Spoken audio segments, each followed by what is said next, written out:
La chica que cayó del cielo en la selva amazónica.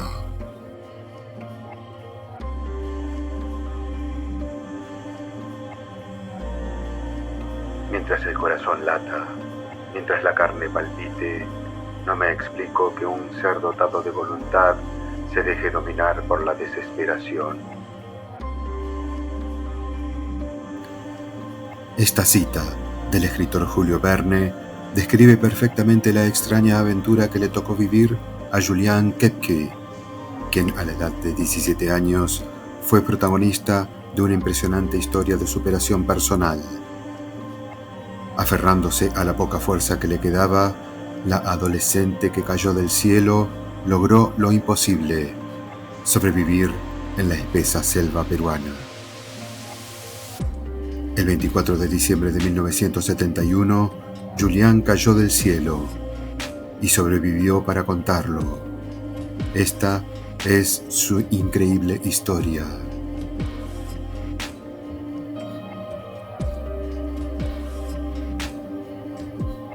Desde su nacimiento, en el año 1954, se familiarizó con los seres vivos y su cuidado.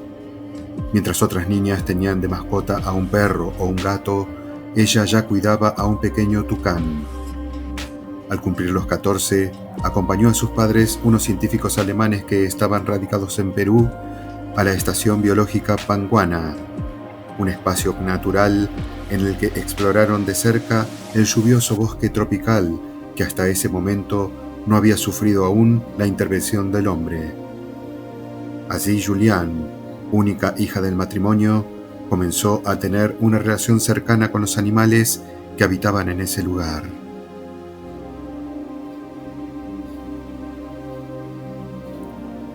Rápidamente se adaptó al ritmo de vida de sus padres, quienes por su trabajo tenían que realizar viajes frecuentes. En uno de los vuelos programados, Julian acompañó a su madre en la ruta de Lima a Pucallpa, abordando un avión de líneas aéreas nacionales. Cuando madre e hija consiguieron lugar en el vuelo 508 de Lanza, se pusieron muy contentas. Lo mismo le pasó al resto de los pasajeros. Pasarían Navidad con sus seres queridos. A nadie pareció importarle la mala reputación de la empresa. Lanza había tenido 2 accidentes en los últimos tiempos. El primero había sido en 1966 y había dejado 49 muertos. El segundo había sido poco más de un año antes del vuelo navideño de Julian, en agosto de 1970. Además de una tragedia, se convirtió en un gran escándalo. Ese día el avión no llegó a despegar. Mientras carreteaba, un motor se incendió. Levantó vuelo unos pocos metros y se estrelló en tierra. La aerolínea tenía registradas 90 personas a bordo, pero entre los fierros del avión se encontraron 100 cuerpos. Alguien había vendido 10 pasajes de más. Murieron 99 personas. Solo sobrevivió el piloto con severas quemaduras. La investigación posterior determinó que la catástrofe se produjo por la convergencia de varios factores: el pésimo mantenimiento del avión, la aerolínea utilizaba mecánicas de motos para arreglar sus máquinas, errores graves del piloto y el sobrepeso que llevaban. Esos accidentes no solo habían afectado la reputación de la empresa, el Lockheed Electra era el único avión que les quedaba. Y con esa sola unidad cubrían, como podían, las rutas internas que tenían a cargo. Hacía 2 vuelos diarios entre Cusco y Lima, ida y vuelta. Pero por reparaciones, ese día hubo retrasos y debieron suspender uno de ellos. Hubo gritos y forcejeos en el hall del aeropuerto. Nadie quería pasar Navidad allí. En ese momento, los que se quedaron sin volar quedaron enojados o abatidos, y los que consiguieron subir al avión estaban eufóricos. Horas después, todo cambiaría. En el aeropuerto de Lima, sin poder viajar, quedó un pasajero célebre, Werner Herzog, el director alemán que por esos días filmaba en Perú Aguirre, La ira de Dios. Herzog había ido a Lima para convencer a los padres de la chica de 15 años que habían elegido para actuar en la película, que a último momento se habían arrepentido. Casi 3 décadas después, filmaría un documental sobre la historia de Julián, llamado Alas de Esperanza. El día anterior al vuelo, Julián había tenido su fiesta de egresados. La primera media hora del vuelo 508 fue normal. Luego entraron en una zona de tormentas. Todo se oscureció. Cada tanto, la cabina se iluminaba por un relámpago. El avión se empezó a mover. Se sacudía de un lado a otro.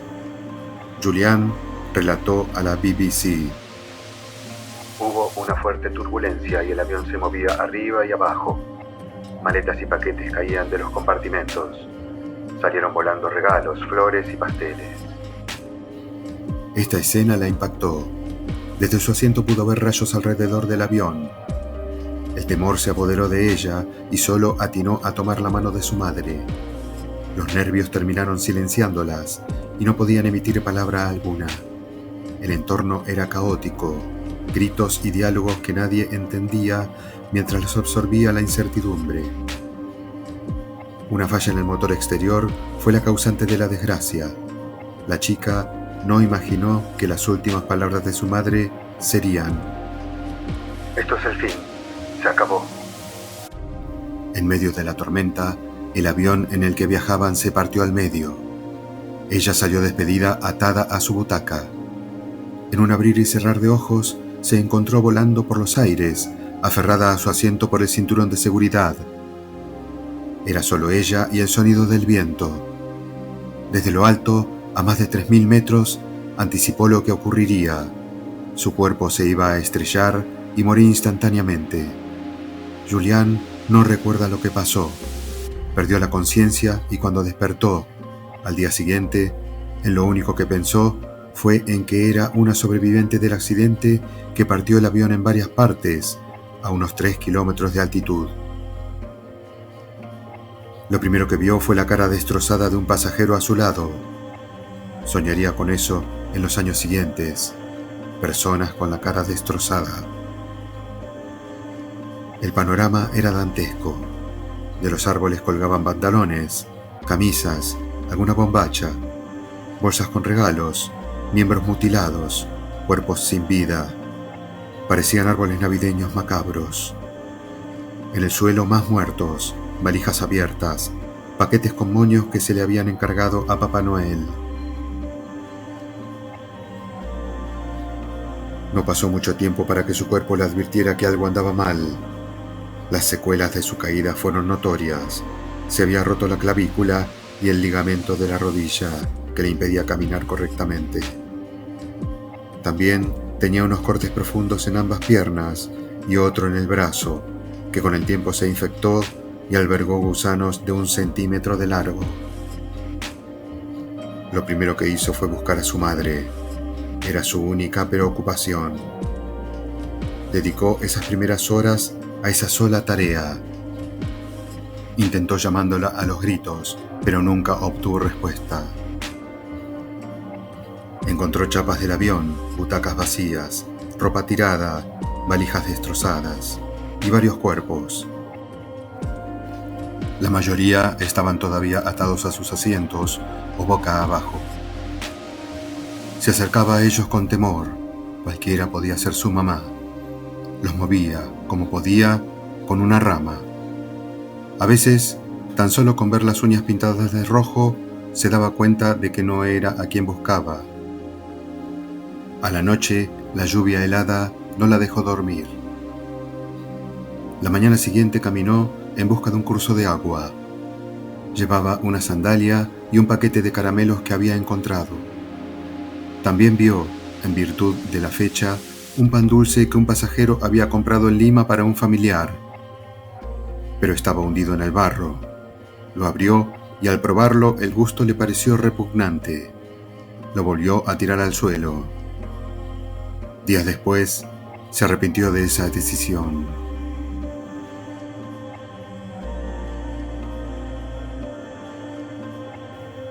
Su objetivo era sobrevivir y buscar ayuda de inmediato. Recordó que había aprendido lo necesario para vivir en la selva gracias a los consejos y enseñanzas de sus padres.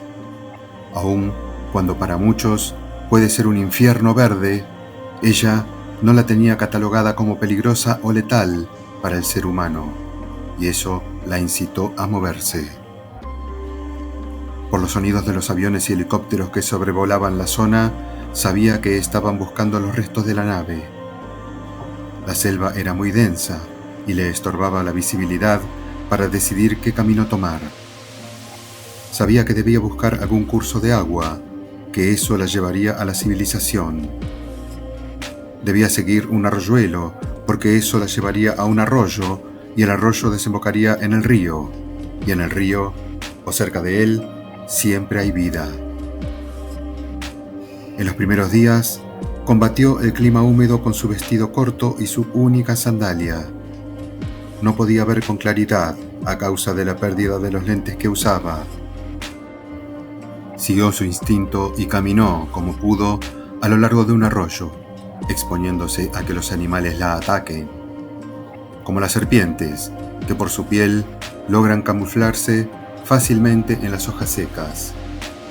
Sobre su alimentación, lo único sólido que consumió fueron los caramelos que había encontrado entre los restos de la tragedia, presentes por todo ese sector de la selva. Julián contó: En las noches oscuras, completamente oscuras, que yo tenía que pasar sola ahí, me sentí como si fuera la única persona en este mundo. 5 días después, notó una sensación rara en el brazo. Gritó al mirárselo, pero fue un grito ahogado, sordo. Las moscas habían puesto sus huevos ahí y ahora bullían los gusanos. Pensó que iba a perder el brazo, seguramente, pero en ese momento no le importó demasiado. Durante su travesía se escondía de los buitres que se posaban sobre los pasajeros que no escaparon de su destino trágico. A su corta edad, tomó el valor de revisar los cadáveres con el propósito de reconocer si uno de ellos le pertenecía a su progenitora. Las largas caminatas formaron parte de sus mañanas y noches por 10 largos días. Ese 10º día, el zumbido de esperanza de los aviones y helicópteros que buscaban a sobrevivientes se detuvo. Habían abandonado la búsqueda.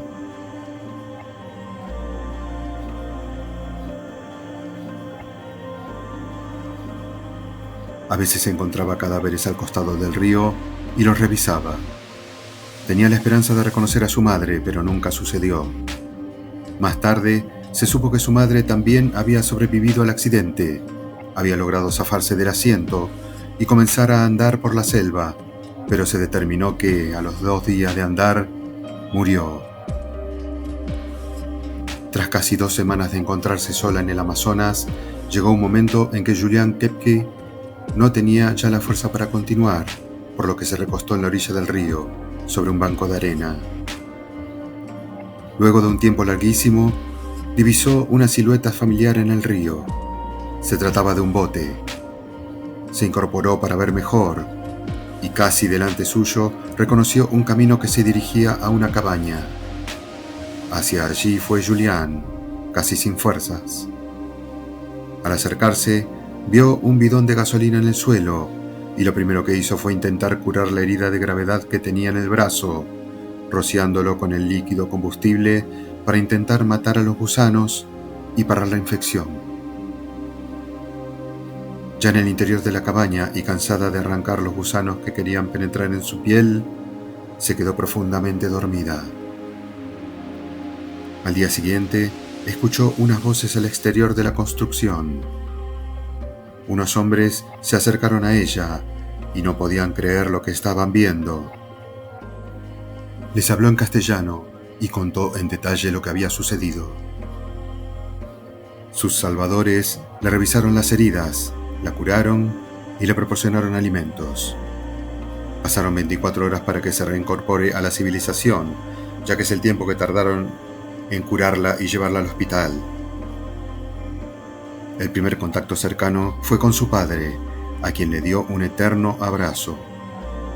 Pese a los intentos de encontrar a su madre con vida, la mala noticia fue notificada el 12 de enero, cuando ubicaron su cadáver. Julián resultó ser la única sobreviviente de la tragedia. Los otros 91 pasajeros del vuelo resultaron muertos. Un milagro increíble.